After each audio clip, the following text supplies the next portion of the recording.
Imagine un instant un guide qui couvrirait tout, de la façon de parler à son voisin jusqu'au fonctionnement d'une société juste. Eh bien aujourd'hui, c'est précisément ce qu'on explore. Une compilation de 100 instructions tirées du noble Coran. Mais attention, ce ne sont pas juste des règles, c'est présenté comme un véritable modèle universel pour la conduite perso, la justice sociale et la vie spirituelle. Alors voyons ensemble ce que ça nous révèle. Pour bien comprendre ce cadre, on va suivre sa logique. On va commencer par la base, les fondations, la conduite personnelle. Ensuite, on élargit le cercle à la famille et à la communauté, puis aux principes de justice qui tiennent la société debout.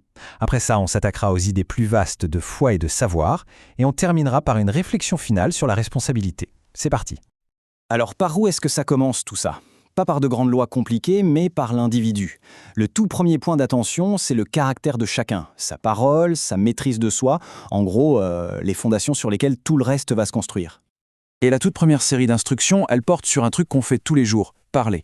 Et remarquez bien l'accent qui est mis ici, ce n'est pas seulement ce que l'on dit, mais comment on le dit. Le conseil, c'est d'éviter la grossièreté, de parler doucement, de baisser la voix. Ça suggère que nos paroles sont le premier outil qu'on a pour construire soit l'harmonie, soit le conflit. Là, ça devient super intéressant, parce que ça redéfinit complètement l'idée de la force. Il ne s'agit pas de pouvoir extérieur, mais de contrôle intérieur. Retenir sa colère, éviter d'être arrogant, pardonner aux autres, tout ça, c'est présenté comme des actes de vraie force. L'idée, c'est de se maîtriser soi-même avant de vouloir influencer le monde. Et cette maîtrise de soi, eh bien, elle se traduit très concrètement dans notre façon de traiter les autres. Cette liste en est l'application pratique, être bon avec tout le monde, ne ridiculiser personne, bien recevoir ses invités. Ça va même dans les détails en disant d'éviter la suspicion ou l'espionnage. Le message central, c'est qu'une vie intérieure bien gérée mène tout naturellement à des actions qui renforcent la confiance et l'harmonie sociale. Et à la base de toute cette conduite personnelle, il y a un principe unique et super puissant, l'équilibre. De la même manière qu'il faut éviter l'excès de colère ou d'arrogance, c'est pareil dans la vie de tous les jours. L'instruction « mangez et buvez sans excès », ça ne concerne pas que la nourriture. C'est une philosophie pour éviter le gaspillage et l'extravagance en toute chose. Ok, une fois que les bases de l'individu sont posées, le guide se déplace logiquement vers le cercle d'influence suivant. Nos relations les plus proches au sein de la famille et de la communauté. Voyons comment ces principes s'appliquent ici. Au sein de la famille, la priorité numéro 1, la plus profonde, c'est l'honneur qu'on doit aux parents. Et ça va plus loin que le simple respect. Ça souligne spécifiquement le devoir de protéger leur dignité quand ils vieillissent. Ce n'est pas une instruction passive, c'est vraiment un appel à prendre soin d'eux et à les honorer activement. Ensuite, le guide donne des protections et des rôles spécifiques au sein du foyer.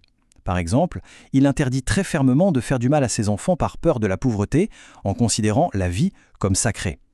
Il aborde aussi la pudeur et définit des rôles de direction dans la structure familiale, le but étant de créer un environnement stable et protecteur. Et là, on tombe sur un principe qui a l'air tout bête, mais qui est fondamental, le respect de la vie privée. Ça commence à la maison, ne pas rentrer dans la chambre de ses parents sans demander, et ça s'étend à toute la communauté. Ça établit les limites et le respect mutuel comme la pierre angulaire de toutes nos interactions. Allez, on change d'échelle. De l'individu et de la famille, on passe maintenant à la société tout entière. Et au cœur d'une société qui fonctionne, d'après ce guide, il y a deux choses, la justice et l'intégrité.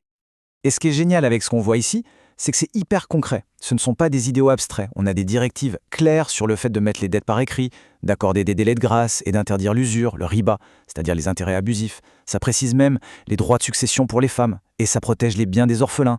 Un vrai cadre pour l'équité économique. Donc le message clé ici, c'est que la justice, ce n'est pas une question de convenance, c'est présenté comme un devoir absolu. L'instruction « tenez-vous fermement pour elle, même contre vous-même » et « waouh, c'est incroyablement exigeant ». Et ce devoir s'étend à la protection des plus vulnérables, les orphelins, les pauvres et même ceux qui n'osent pas demander de l'aide. La justice est définie comme un engagement actif, sans faille. Et ça nous amène à cette phrase qui est assez percutante, une déclaration puissante sur l'intégrité intellectuelle et morale. En gros, la vérité ne dépend pas de l'opinion populaire. Bon, pour la dernière grande étape de notre parcours, on aborde les plus grandes questions, celles qui touchent à notre vision du monde. Cette section parle de la foi, de comment interagir avec les autres et de la quête du savoir elle-même. Ce qui est fascinant ici, c'est de voir cet équilibre, cette nuance. D'un côté, un principe très clair de liberté religieuse, nulle contrainte en religion, et le traitement équitable des non-musulmans. De l'autre, des directives éthiques précises pour les conflits. Le combat, c'est uniquement pour se défendre. Et même là, il y a des règles d'engagement, comme la protection des réfugiés. C'est un cadre qui essaie de concilier principe et pragmatisme. Et pour finir, la recherche de la connaissance. Ce n'est pas juste un bonus, c'est présenté comme un vrai devoir, à la fois spirituel et civique. Il y a un appel à réfléchir sur l'univers, à vérifier l'info au lieu de suivre son ignorance et, point crucial, à prendre des décisions en se consultant. La sagesse s'est présentée comme une démarche collective. Et on arrive à la fin. Et là, le guide fait quelque chose de très fort. Il boucle la boucle en revenant du sociétal vers le personnel, l'intime. La réflexion finale se concentre sur notre état intérieur, notre espoir et notre responsabilité ultime. On a donc deux idées qui se répondent ici. C'est un duo de concepts hyper puissants. D'un côté, un espoir infini de pardon, et de l'autre, le poids absolu de la responsabilité personnelle. Et on se quitte sur cette phrase, qui est presque une question à se poser à soi-même. Elle résume parfaitement l'esprit des 100 instructions en replaçant la responsabilité de construire un monde juste là où on a commencé, en soi-même.